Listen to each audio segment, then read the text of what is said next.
Bonjour, dans la série des ateliers chamaniques, la carte divination et oracle.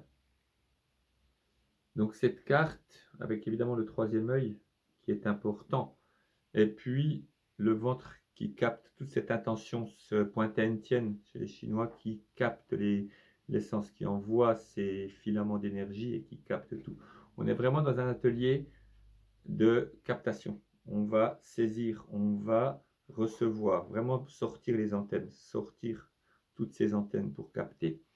Et l'essence de la divination et de l'oracle est le temps, très souvent le temps.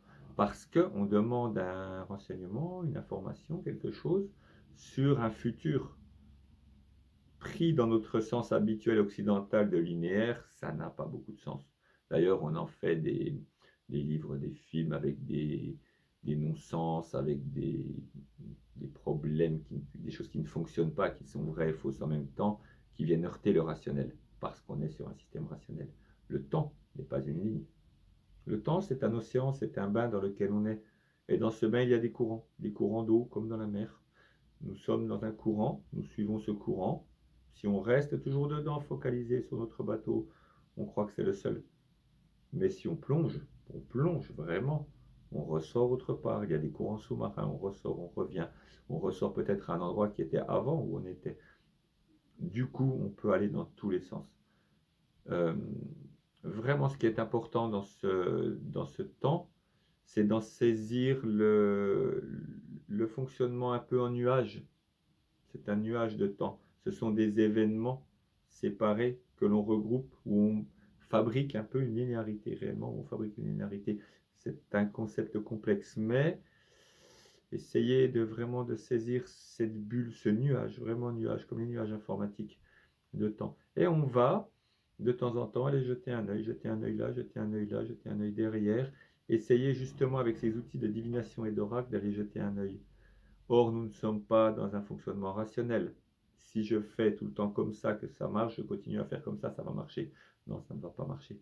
Parce que c'est vrai 3 fois, ça ne sera pas vrai 4 fois. Si je fais toujours n'importe quoi dans n'importe quel sens, ça ne va pas marcher parce que je ne me fixe pas, je ne saisis pas, j'ai du mal à saisir. Mais en même temps, l'intuition est primordiale. C'est pour ça que dans le texte, il y a un peu tout et son contraire. Il est important à chaque fois de réinventer, même s'il y a des méthodes qui nous permettent de nous mettre en situation.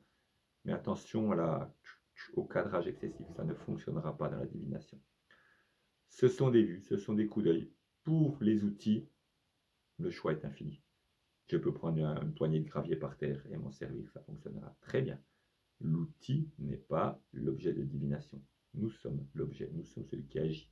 Et c'est nous qui avons le pouvoir d'entrer dans cette spirale du temps et de ressentir ces messages, ces divinations et ces oracles.